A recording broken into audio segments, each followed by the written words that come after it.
Kenali kebudayaan Sumatera Utara yaitu tari tortor yuk.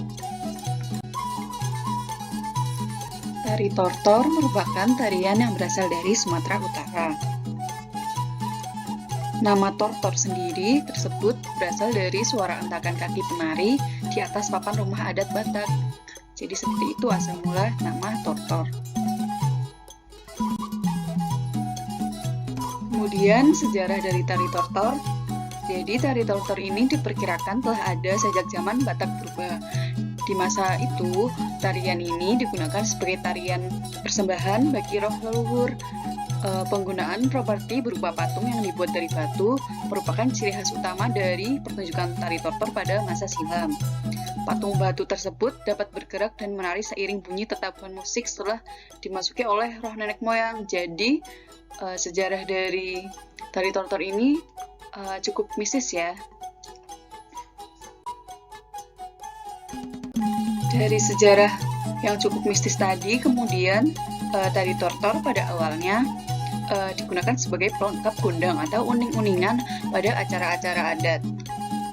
Dalam perkembangan selanjutnya, gerakan tari tortor atau manortor dilakukan pada acara-acara hiburan dengan dimodifikasi sedemikian rupa agar menarik bagi penonton, sehingga kemudian dari awalnya bukan setelah sebuah tarian menjadi sebuah tarian tortor.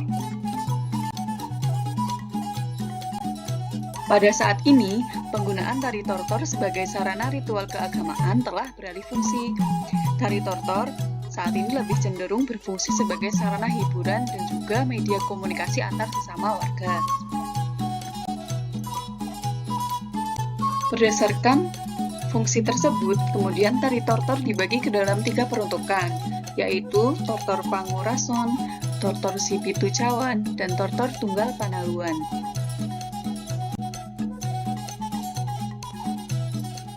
Tortor Pangurason atau pembersihan adalah tari tortor yang dilaksanakan sebelum pesta besar sebagai sarana pembersihan dan permohonan agar pesta dapat berjalan tanpa aral dan rintangan. Yang kedua ada tortor Sipitu Cawan atau Tujuh Cawan, yaitu tari tortor yang dipentaskan dalam acara penobatan Raja Batak. Jenis tari ini merupakan sendra tari yang mengisahkan turunnya 7 putri kahyangan ke Gunung Pusuk Bukit untuk mandi. Kemudian yang terakhir ada tortor Tunggal Panaluan, yaitu tari tortor yang dipentaskan para dukun dalam upacara ritual yang digelar setelah sebulan desa terkena musibah. Jenis tortor ini merupakan sarana permohonan petunjuk atas musibah yang telah dihadapi. Pada saat ini juga tari tortor banyak ditarikan secara modifikasi dengan banyak iringan musik tradisional seperti Sinanggar Tulo, kemudian Sik-sik si Batu Manikam, seperti itu. Gerakan tari tortor ini memang cukup sederhana, tidak heran jika kemudian banyak orang yang mencoba menarikannya dan langsung bisa. Gerakan khas dari tari tortor yaitu seperti pada gambar, tangannya melambai naik turun secara bersamaan disertai dengan gerak hentak kaki yang mengikuti iringan musik Mangondagi, yaitu iringan musik gendang dari khas Sumatera Utara.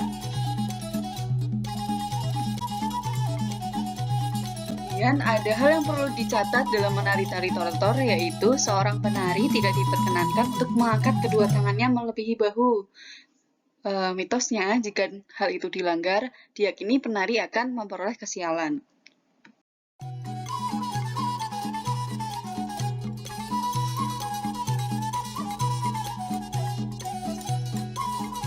Video ini, mari kita terus lestarikan budaya Sumatera Utara, khususnya tari tortor dan juga budaya Indonesia yang lain. Terima kasih.